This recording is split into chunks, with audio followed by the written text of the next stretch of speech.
Welcome to Radical Hope in Feverish Times, a webinar series that explores the work of artists, critical thinkers, digital activists, and communities responding to the challenges of war, authoritarianism, disaster, and climate change in ways that build the possibilities for hopeful, collaborative, and richly more than human futures. The series is sponsored by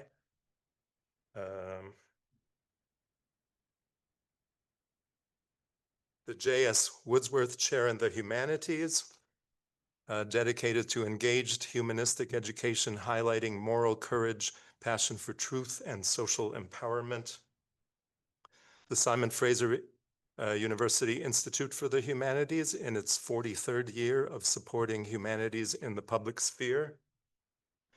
And Ecoculture Lab, which seeks new forms of conversation and collaboration toward ways of life that are ecologically viable, aesthetically inspiring, and socially just. Webinars are recorded and will be made available on the websites of the Institute and of Ecoculture Lab.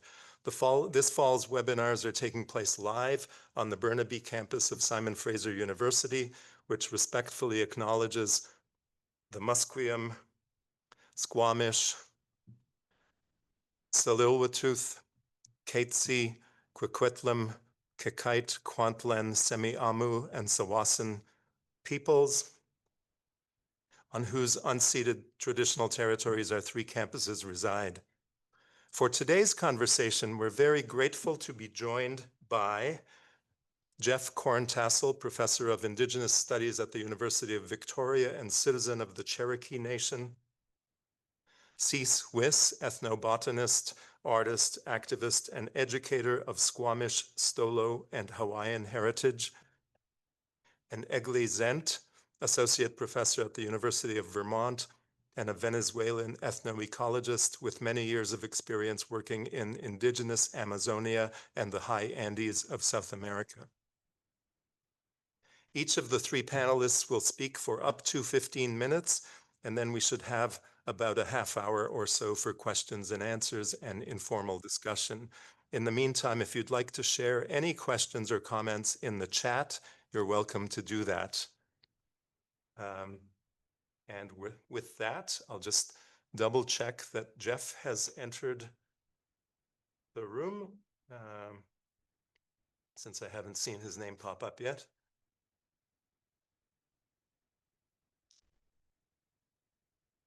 Yes.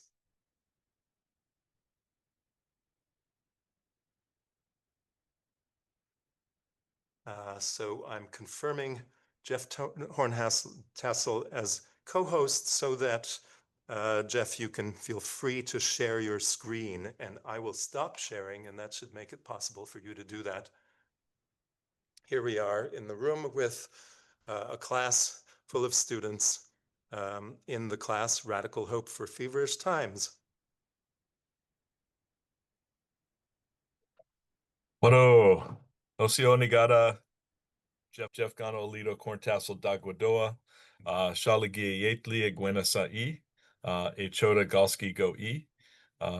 So my name is Jeff Corntassel. I'm from Cherokee Nation, and I'm a citizen, but also a member of the Echoda Ceremonial Grounds in Tahlequah, Oklahoma. My Cherokee name is Gano Holido, which means hunter.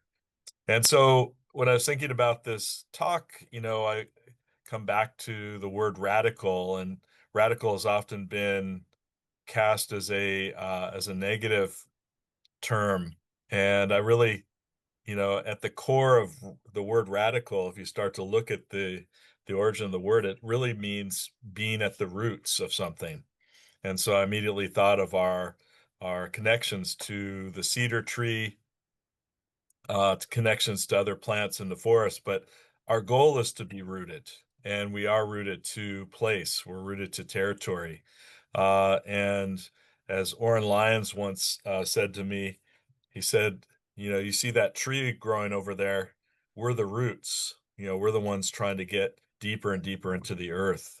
And so I think of radical hope as being rooted in that land-based experience, rooted in our ceremony, the hope that comes from that, the hope for future generations to thrive. And so in that sense, I take this the spirit of this talk up in that vein. And I think of Resurgence as the antidote to these feverish times. We could think of the fever or even new pandemics that have come about. Pandemics that aren't necessarily uh, the same kind of disease-ridden, kind of health-related things, but they're just as devastating.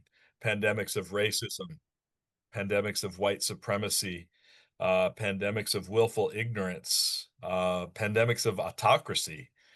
All those things are challenging us today geopolitically. They're challenging us in multiple ways, personally, culturally. And so I think of Resurgence as an antidote to these feverish times. And that's what gives me that radical hope. And I go to Leanne Simpson, Anishinaabe scholar, activist. When we talk about Resurgence, we're talking about a turning away from the state. But we're also talking about turning away from those feverish times, those things that can harm us. We're turning away in the sense of refocusing or recentering our ideals or our goals on cultural practice, those things that promote our health and well-being, language, our connections to land, the more than human relations, our sacred living histories, our stories, and our ceremonies. All those things are the things that bring us health and ultimately bring us radical hope. And a lot of my work has focused on everyday acts of resurgence. What are those things that we do every day, in a sense, to promote radical hope for future generations? This is my daughter back a few years, but helping a turtle across the road. And I know it sounds like a cliche, but for her and for me, this was a huge event, even though it seemed mundane and kind of simple. This was helping one of our relations, Doxy or turtle, and turtle are vital for our ceremonies. The women wear turtles on their ankles for stomp dance, and that's what keeps the rhythm of that dance. We're said to come from 4 worlds back. It's the turtles that helped us get from one world to the next because they can go on land and water. So it was much more than just picking up a turtle. It was actually establishing and renewing those relationships. That's what everydayness does.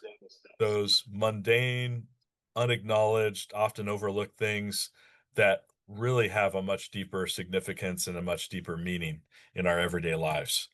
This was also kind of an embodiment of Gadugi, this Cherokee notion of helping each other out. No one person suffers alone, or no one animal suffers alone. No one plant suffers alone. We extend it to beyond the human. Um, and these are our relations. So it's community camaraderie. And we can think of that example and people that are bringing critical and radical hope. People like Carl Olson from Wasanich Nation. He started in February of 2023. And he said, I'm going to uh, basically protest the expansion of the highway, which would impact Goldstream. And Goldstream is a huge, basically a huge river that has uh, basically been revitalizing the salmon population. And so in order to expand, they have to cut down 700 trees. 700 trees are going to increase the temperature. They're going to basically harm the salmon. And so Carl went out there. He's gone out there every Tuesday from 10 to 12 since February of 2023. And now he has mobilized a larger group to support him, but also to support this effort to protect Goldstream, but also to save the salmon. And so these efforts, we can't, how would you say, downplay them in the sense of these are things that cascade into larger mobilizations for change. The other example I'll use is Louisa Lapine, who's from Songhees Nation, and she is the first ever Indigenous land steward on UVic's campus, doing amazing work. She's introduced over 160 medicine plants, and she is leading the restoration of campus, which we often think of as buildings and adornment, kind of ornamental trees. She's bringing back the original plants to this area, including camas or quetlal, and she's teaching others how to engage in this action, right? Again, these everyday acts that are so vital to our future health and well-being. When I think of resurgence, I often think of land back, but land back doesn't start or stop at land. It extends to water. It extends to all sorts of different ways of reclaiming and renaming. And so land back can be thought of in the Alohead Institute's nice red paper as consent-based jurisdiction. We can also think of it, and I think of it as the revitalization of Indigenous laws on Indigenous lands. So it may not be the physical return of land in every case, but it may be the return of that jurisdictional authority. It's the assertion of self-determination on these lands and waters in relation to those natural beings. And this is a climate change study that came out in 2021, Indigenous Resistance Against Carbon.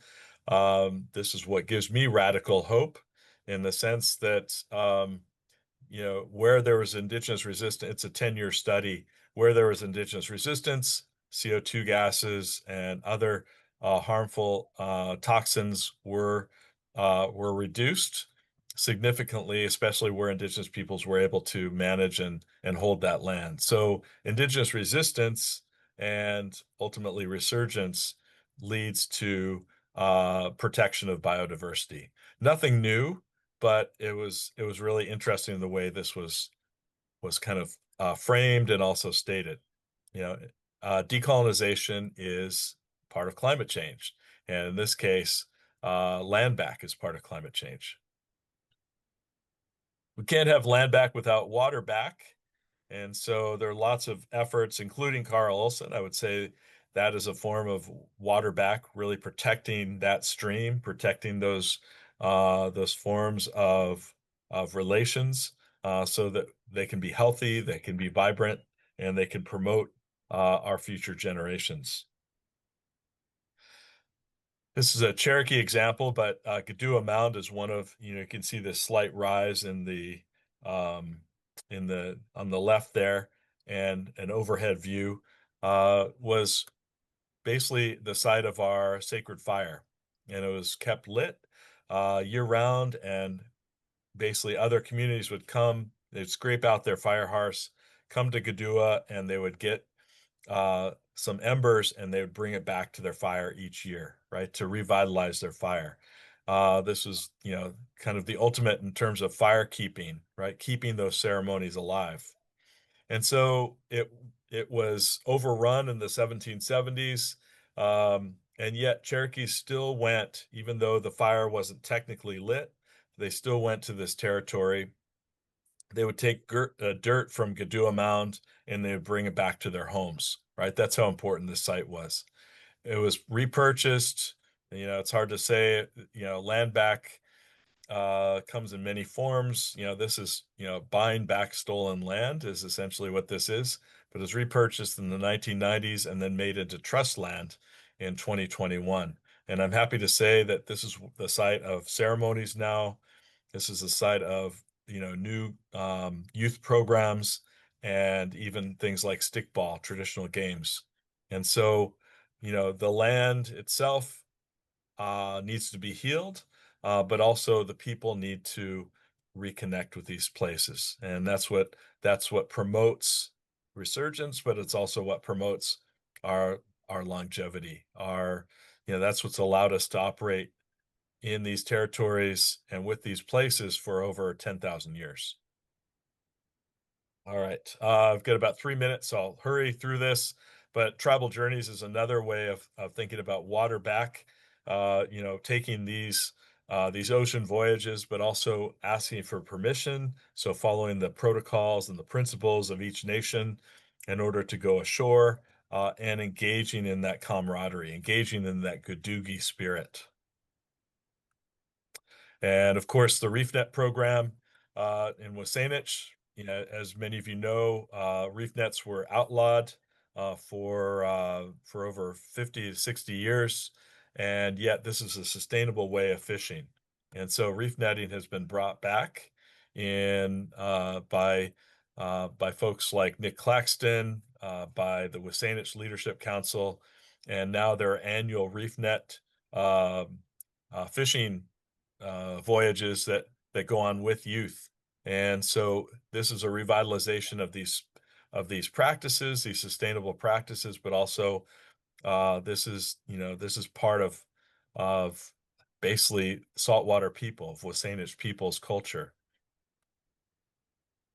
Buffalo Treaty, I'm going to go really quickly here, but this is a treaty between Blackfoot Nations and the Buffalo. Started off in 2014 in order to honor and protect these sacred beings. And these are beings that are engineers. These are beings that are an important part of the food sovereignty of Blackfoot Nations, but they're also beings that teach us things, right? They're lack of a better term, they're the cultural keystone species for Blackfeet. And so 2014, 8 nations signed on. And I'm happy to say in 2024, I went to the 10-year anniversary. It's renewed each year through ceremony. And there are over 1,700 people there, including 600 youth. There are over 50 Indigenous nations that have signed on as signatories to this important treaty. You can also think of food sovereignty as an important part of these expressions of resurgence. Don Morrison from Squamish is one of those examples of revitalizing those ways of bringing our food back to the table, but also protecting the salmon and bringing youth into programs like Indigenous Food and Freedom Schools. And I'll close with this. This is a seedling project. This is where art and traditional knowledge and all these things come together. This is developed by my colleague and friend, Carrie Newman, who's Kwak and Chiem. It's a pretty simple project on one hand. You find a place to plant a cedar tree, you plant it, and then this is where the tricky part comes. You develop a mock-up for the pole. So an artist develops a plan for the kind of pole that will come from this tree. You wait 500 to 700 years, and then you harvest that tree and you make that pole. So the trick comes with how do you protect this tree in the intervening 500 to 700 years? And so that's one of the challenges that Carrie has for all of us, thinking about the future, but also thinking about how do we honor these relationships? How do we honor these connections for the long term? And so I'll close with that and a shameless plug. I think the other part of artistry is lots of podcasting. And so I have one that's called Frontlines Are Everywhere. So Wado, thank you for having me today.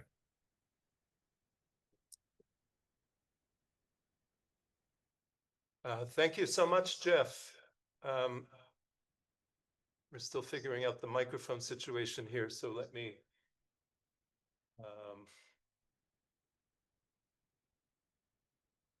hopefully you can hear me without too much of an echo. Thanks for taking the time to join us and to offer all these hopeful examples of Indigenous resurgence. So we're going to move on to our second speaker and then to our third and have some time for discussion and Q&A following that. Eglee, if you are able to share your screen. Let me try.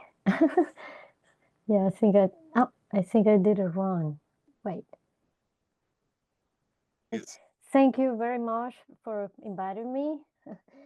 This is a nice opportunity to share a few ideas and especially sort of like move around with some ideas that I have been sharing with the indigenous community. A few of these things we had actually like already published or something, but not exactly like in scientific papers, but we had been talking about these issues. I will start saying that I'm from Venezuela, and let me see if you see my screen now. Yes. Okay, great. Well, as I say, please, Adrian, when it's 15 minutes, just stop me because I'm really bad with time. So that's what I wanted to be at the very end. So, I mean, I appreciate a lot what Jeff would say before me. I have a deep admiration for indigenous people. I mean, in my case, I'm a mix of many things, but one of the more strong proof that I have, and I always say that to other students about radical in the sense of root and hope in the sense of building new worlds, is that indigenous people in the Abya Yala in the Americas had been for more than 500 years really bad treat in all sense. I mean, the rights have been violated, like at least 96 to 97% of indigenous people in the Abya Yala in the Americas had been killed, destroyed. Their injustice keep going on daily in so many levels, but still they are here. They survive. They're resistant. So for me, the fact that they are still here is a huge hope. It's a huge potential to build upon the many things that we have been learning thanks to them from the very beginning. I mean, I had a biology student that used to say, well, but those are things of the past. And I keep reminding them, you eat potatoes, tomatoes, manioc, pineapple, guavas. I mean, so many things that we believe that they are like from contemporary world, and we have around us thanks to indigenous traditions. They are there, surrounded us, sustaining our lives. So I wanted to start saying that I'm a tropical animal. I mean, I grew up I was born in the Andes, and I have been learning all through my life from indigenous people from the Andes and as well from the Amazon. They are apparently two contrasting systems, two different systems, but there are many things that are similar, that are alike in this context. And just to put a little context in what I want to share with you today, my sharing of this kind of knowledge for you, I see myself just like a transmitter of these kind of things. I know that behind whatever word I said, there is like a lot of wisdom that comes from many people that has been teaching me, both in the Andes and in the Amazon. So I see this like more like a embracing a processual kind of walk for indigenous people and local communities through the roots. And it's fascinating because root at the same time, that is like Jeff very well said, is radix. That's the meaning for in Latin, but it's also radical, which is mean these many ways of giving life, because roots are the life. I mean, are sustaining the trees that also provide life, that make these wonderful connections with mycorrhizas and many other entities. And in terms of the hops, it's their expectations, their trust, their hops. Basically the translation that I give to this is like strategies to maintain and transmit their different worldviews, the different ways of being. And for me, that's like not just resilience, but a way of being resistant. So for me, they have been persistence of indigenous people is not just a survival of the past, is rather a dynamic resistant, a persistent way of being construing and a different parallel worlds, parallel ways of being in the world, maintaining that different, maintaining their language, maintaining the possibility of building upon different values. And those values, different that we might believe we can carry on in our daily life, is so against the violence of making homogeneous everything, globalization, and having the same taste, the same fashion, the same food, the same everything. indigenous people reminds us about diversity, difference. And this, in that way, for me, they are powerful, but it's still subtle ways of ecologies, of interactions, of relationships. So for me, one of the ways of seeing, and also for the many ways that I have learned from them, is like inverting this root, inverting the values upon our worlds are built.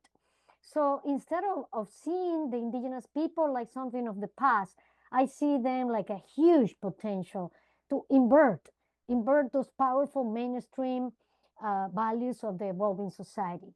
So even if they have been somehow low profile, their ways of being are foundational for new worlds, for new ways of being. So my question from the positioning that we are, I mean, before until very recently in South America and among indigenous and also local communities, how to engage with them, how to engage with these different ways of staying in the world, with different values, different perspectives, different interactions. So I think from academia and from many places that we are in the evolving society, that we have ways to build these scenarios in peaceful ways, which is what they have shown. And I'm going to share with you like 6 elements that probably are very theoretical, but really they are not. They are actually starting to see the world with a different view that is basically walking with them, growing together, honoring their requests, their positionings, and trying to adapt our agendas to their agendas. That's something we have been trying to do for at least the last 25 years.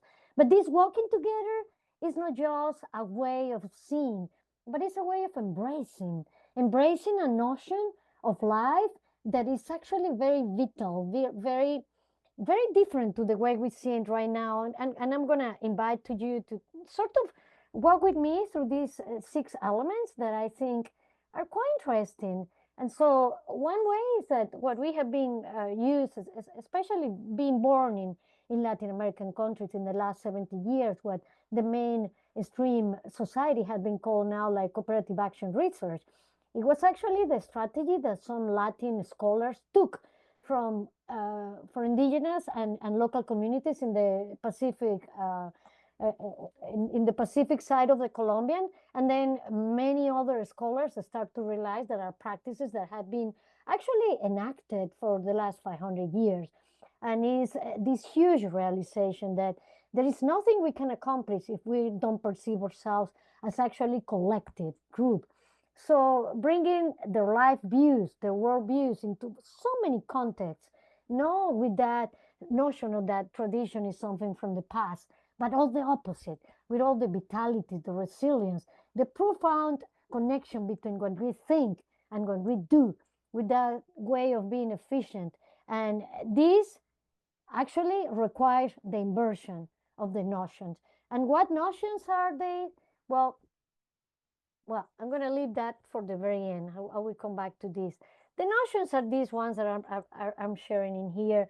This is probably something that is very common right now in the academia, understanding that nature is a social construct. But if you start to see that nature is actually just a concept, an abstraction that is outside of you. I remember this shaman that I learned a lot from him, this very wise guy. In their language is Kahohade, a very light person that has a lot of wisdom. He used to sort of make fun of me because I was trying to explain what nature means in our society. And think about it. It's like he kept asking me, but he would say like, you mean like water, trees, a plant, a little insect, and they are nature, and everything else is like us, like people. We are a part, we're culture, we're humans, we are society.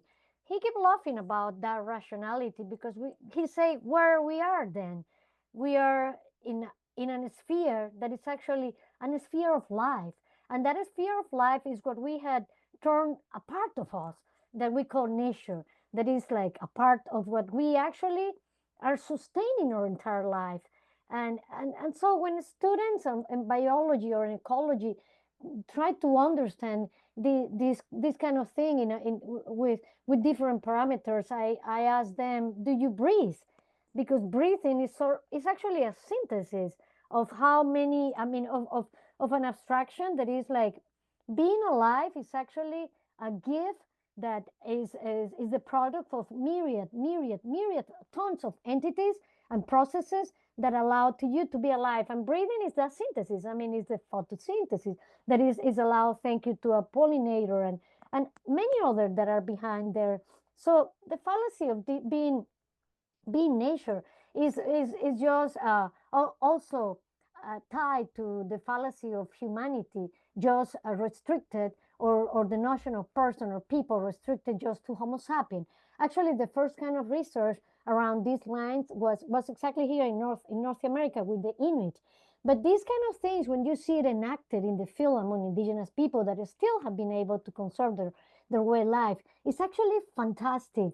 I mean, seeing all the entities just horizontal with the same value that you, with the same possibility to take decisions, to change the history, is very unique. So it's basically an invitation at non-feeling that this notion of people, person, is something that just is an abstraction, it's a concept. But actually understanding that the possibility of being a people takes so many forms, so many shapes, brightness, textures, colors, and so much that the indigenous group that I have learned the most, the Hotlik, which are in these pictures, for them, a diacritic of being human is not being selfish.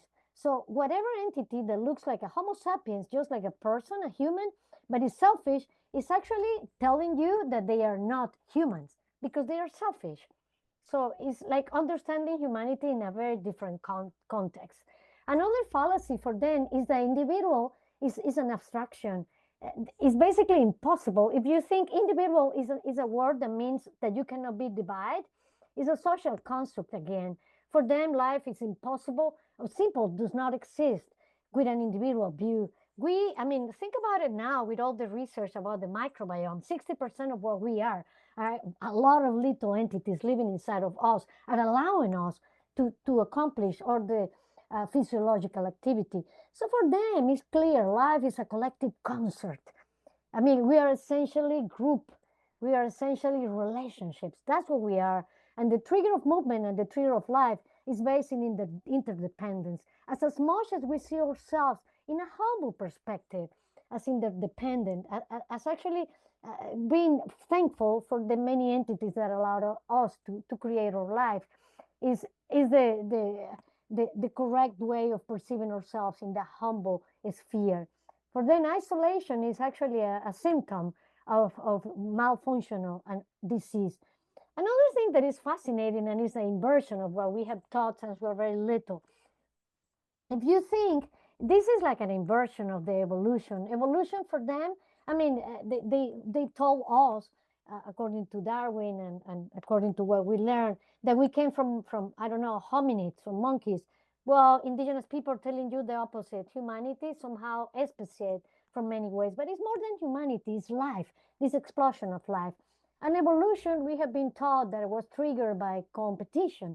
According to many indigenous people that had told me, evolution is triggered by cooperation, by doing together the things, by not competing, by creating worldwide together. So the mutual aid and the collective sense of life is what driven, what makes the transformation and the possibility of creating new form of lives where people is not at the center, the pinnacle of the universe. Another fallacy is like ecosystem service. I never liked that term, but living among indigenous people even more. Ecosystem serving what? It's all the opposite. For many of them, it's like, I mean, this thing cannot even be translated in many language of indigenous that I know. But it's all the opposite. It's actually understand what is our role in the universe to allow the concert of life to keep going and on, going on and on and on. So for them, to guarantee this, the endless flow of love and care towards everything is basically the role of humans, the role of people, to sort of being sure that we care life beyond us as individuals or even as a different groups. Just us is not the strategy to survival. The strategy and the hop strategy for survival, for maintaining life, is inverting this notion of serving us for us to serve life. That inversion. And the other thing is the accumulation, which is pretty much the base of this neoliberal capitalist society. Is actually that confuse many indigenous and local communities. It cannot be a goal in itself. Accumulation in itself is totally empty. It's what is driving us towards this destruction. So for them, we must take just what is necessary for the mainstream, the maintenance and survival of us and our group and of the life that surround us. So accumulation is what it generates this disproportion, this inequality. For many of them, it's like a cosmic sin. It's disharmony. It's the root of many injustice. So basically, working together with the indigenous communities is going back to what many Zapatistas told us in 1992. It's the ontological struggle of a world where many world fits. So it's finding that place of us. Our Earth has endured so many hundreds of years for trying to eliminate indigenous and local communities, but the persistence of them, it gives us hopes. It gives me hopes, and I hope I have somehow sharing with you these hopes. This strong feeling that we are the extension of the earth, and we start to think as the earth at the center and not us as the center, is probably something that can carry on the potential of hope. So I just want to go back a few, and I will finish with this. So this inversion, the root of radical values, for me has the, and for many wise men and women that I have learned in the Amazon and the Andes, has the potential of turn the hopes, of making this world more for everybody. It's like this living resistance, this force. So it seems like it's powerless, but if we start to see the world with a different concept, with a different values, this inversion of possibilities it's what, to me, it fills me with the hopes. So it's basically to put many worlds in one world. So that act of persistence is an act of resistance, is an act of creating. And for us in academia, for me, the responsibility is clear, is to work with the communities, to create that, to listen, to learn, to amplify without appropriating. So to create these spaces that can actually embrace more and more spheres of life with this kind of values. That's what I had to share with you. I'm sorry if I took more time than it was allowed to me, and thank you very much.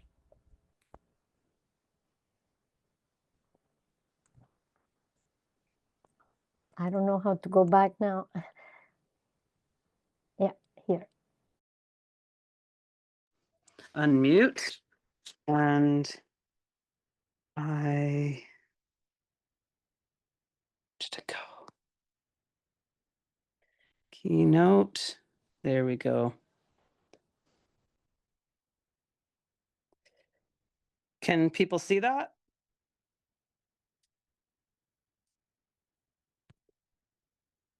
Hello? Yes, it looks good. Okay, sorry. I just don't know what's going. Oh, it just keeps going back. Okay, so hot squile, each tanoia, toitstanot quin shaman, cease sna, on hot and squallowin, on wanoxt and squallowin teetsits. Hello, everybody. I'm going to share what I think is my radical approach to the world, I guess. The most important thing in our lives are the elements, and for me, the water community is very important. So that's what I'm sharing. Trying to put my little thing out of the way. Okay.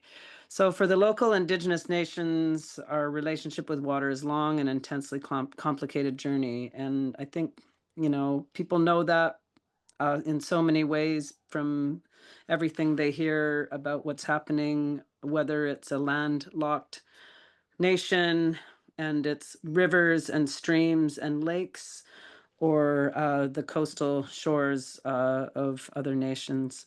So I'm going to start with an image. The first one I'm going to start with is a dedication to my Squamish culture, and our relations with water is deeply embedded within our societal and cultural mores.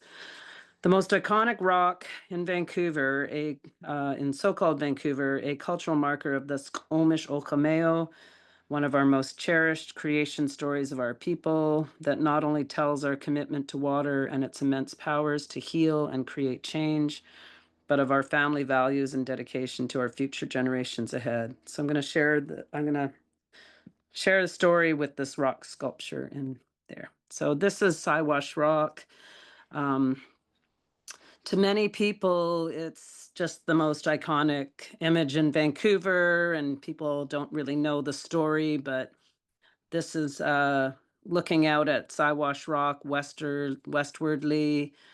So you can see the North Shore shorelines and the current day state of this area with the coastal mountains in the background. And so the shoreline is actually typically what the whole shoreline looked like. I think a lot of people think we have nice sandy beaches in Vancouver, but this is a very realistic view of the true shorelines of our iconic so-called Stanley Park.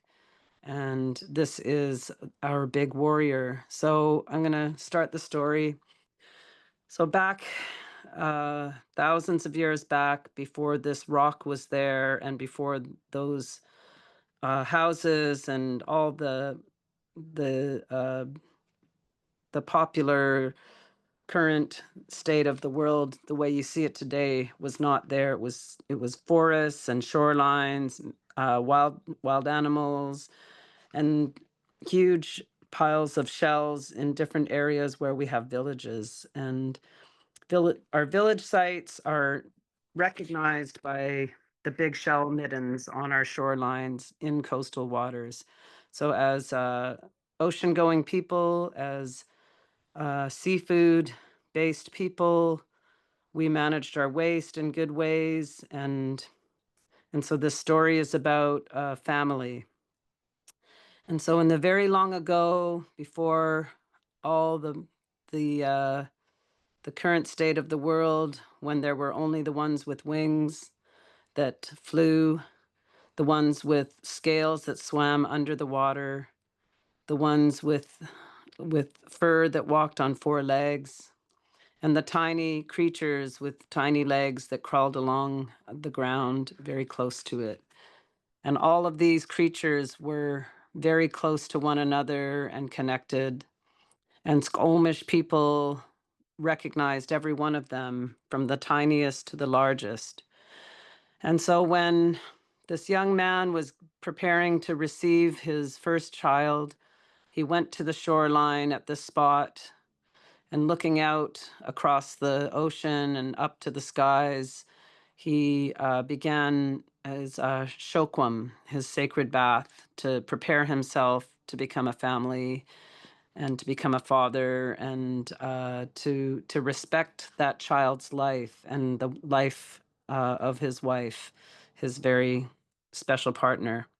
So he was washing himself and ducking in and out of water, but unbeknownst to him, as he went under and came up, a huge canoe came up to the shoreline, and the canoe was filled with our mythical creatures, the chais. And the chais are mythical people, mythical creatures that can transform. So as I often say to kids, they're transformers, but they are not robots in disguise.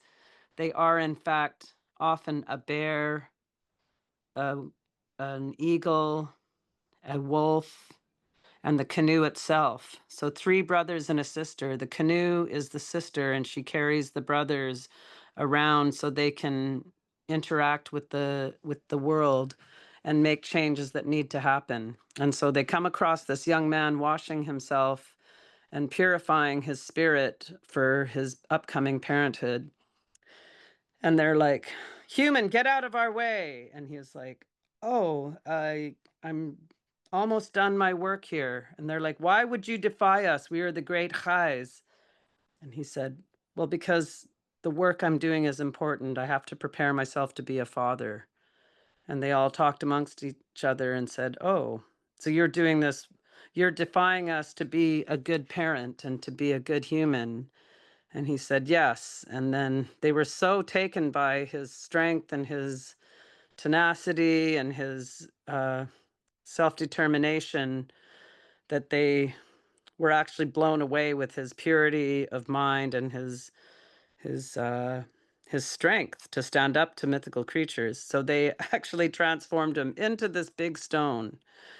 And as that happened, a scream let out in the forest, and the mother giving birth had just given birth as her husband was turned to a big stone.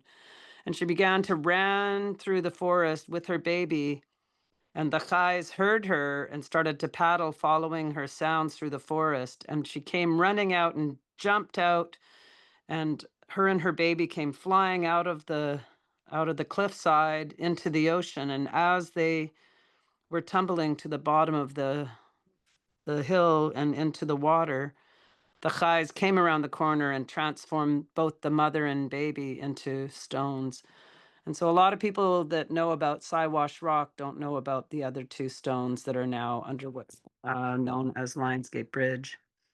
And so these stories are very much alive to us. And these mythical creatures still exist to our people. And when changes happen in the world, we know it's because of them. And so I feel that the most radical thing I can share with you is storytelling from our ancient people, and to share how important our family values are, our connection to water, our connection to all species. And I think this story tells everything. And then these pictures tell another story also connected to water. So the picture with the on the left is a 2,000-year-old cedar, and it actually has a 360 camera inside documenting the inside of the tree. And the picture top corner is what a skyline of an ancient forest looks like. And you can see that there's a lot of light getting through in patches. It's random. It's not in a row. It's not engineered in a way to keep the light out of the bottom of the forest. It is, in fact, illuminating the forest floor to allow whatever can thrive in the harsh conditions of this forest can thrive. And then the bottom corner is a picture of that tree, that ancient cedar, with Devil's Club, a very sacred medicine that helps us determine, how to live our lives. It helps us keep negative energy away. It gives us energy. It gives us endurance. But we can only pick it in certain times of the year, because otherwise the elements of the chemical structures of this plant changes according to the weather. So we have to be aligned with these plants, and we have to be connected in a way that we understand it and know when it is safe to gather and when it's not safe to gather. So water is life. Water is the most transformable substance on the planet. Snow, glaciers, ice, rain, mist, fog, rivers, lakes, oceans. Our creation stories are rooted in all of the elements, and the elements are equally rooted in all of our creation stories. Without water, there would be no life. Indigenous peoples celebrate water through water ceremonies and through utilizing water in all of our ceremonies. Water is treated as one of our sacred family members.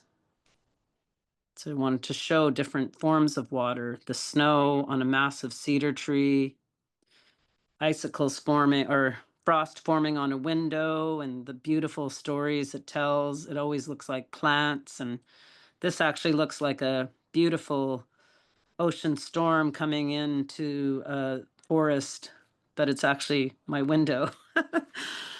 And then a picture of how sound and the mountains and the shore. And so water is part of Water is a part of living organisms on Earth, and it is the third oldest living being on the planet.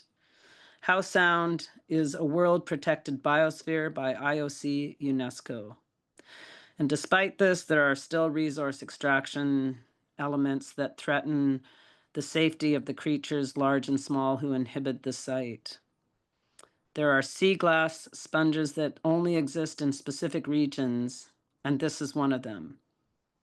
The Squamish people were never in agreement with the wood fiber LNG plant going forward, and it was all dealt with behind doors with corrupt leadership who benefited solely and left our people out of the discussion. Listen, we want you to just watch this for a moment.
Atlakatsum. Atlakatsum. This is the name for Howe Sound. Below these shorelines that you're looking at, there are ships that were sunk there purposely to rebuild the reef. And we are really happy to be seeing things like that happen in our territory to protect the sea glass sponge and the salmon and other wild creatures living in the Sound. The Indigenous people of the Pacific Northwest Coast and all of the great ocean peoples have been connected through this ancestral highways for time immemorial. Our canoes come from great red cedars that once inhabited the entire coast and lived up to 2,000 years before falling to the forest grounds, where they were transformed into canoes, longhouses, house posts, and other incredible works of art that told our stories from across several. Sorry, it went back on me. There we go. It's not, geez, sorry. This was, yeah. Falling to the forest grounds, yeah. So these works of art that told our stories came from across several centuries. When colonialism hit our shores, our lives stopped. The rivers stopped. And so the lakes and the ocean stopped.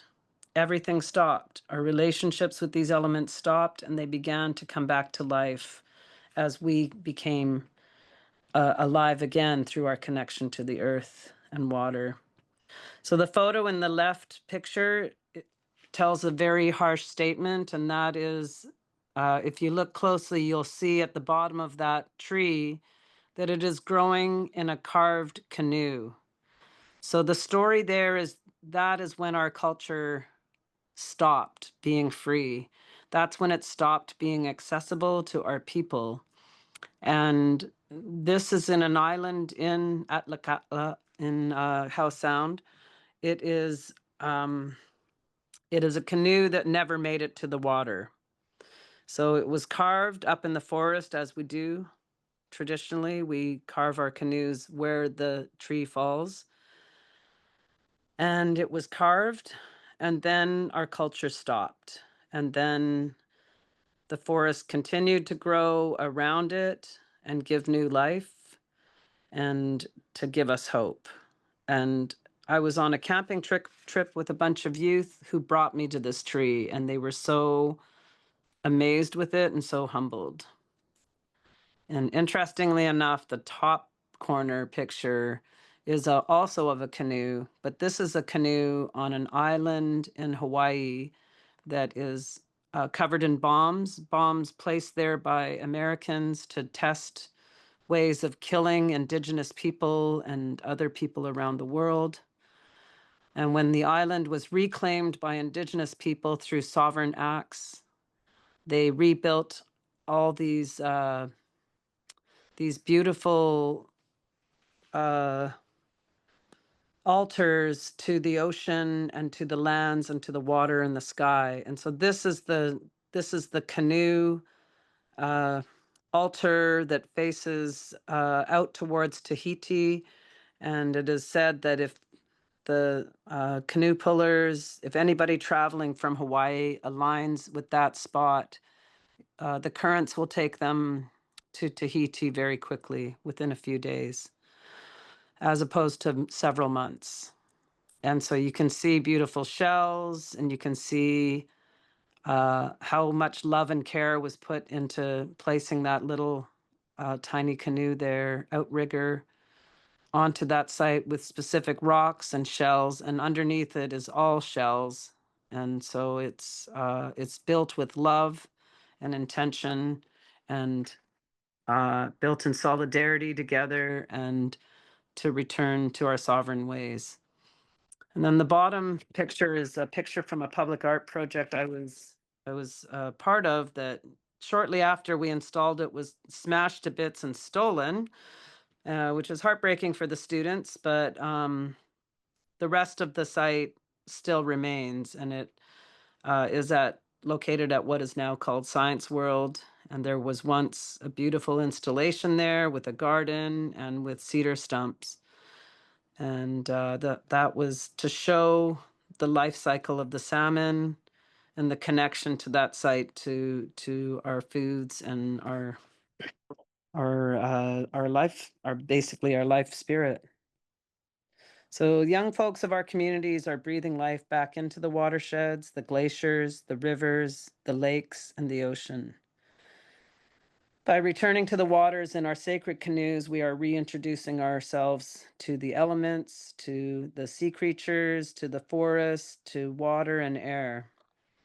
We are following our teachers. The animals of these spaces are teaching our people to overcome the adverse effects of colonialism, the disconnect that this diaspora has created. And we are beginning stages of healing, and we need to decolonize how governments and corporations are engaged in resources and spaces. We need to give back as much to the next generations as possible, as they deserve to be honored for the immense work they have ahead of them. And I'm just about done. So on the left is a massive canoe that was discovered by colonizers.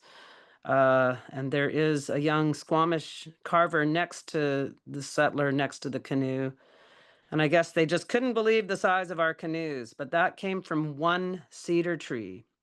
So the cedar tree in the bottom right corner is representative of how important and significant that picture on the left is to tying ourselves to the ocean and to the forests and to our spirits.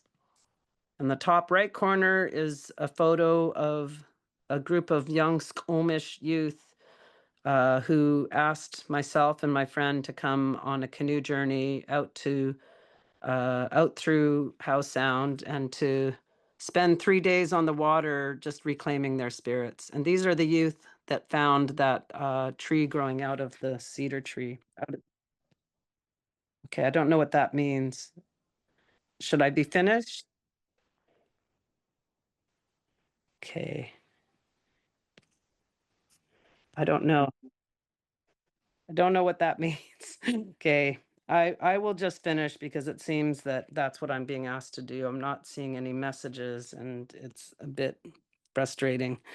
I just wanted to say that the forests and oceans are directly connected, not only through the glaciers feeding them from the mountaintops, but to shorelines of ocean, streams, lakes, and rivers. But through animals that interact with these spaces and the foods that are gathered, they are also connected. Cedars contain salmon and other seafood DNA, which shows why they are symbiotic in their relationships, in their living relationships. Indigenous youth are the key to unlocking the wellness that the earth and its many inhabitants require to bring it back to a healthy state for all beings. Traditional ways of being are intrinsic to the wellness of the water and the water beings.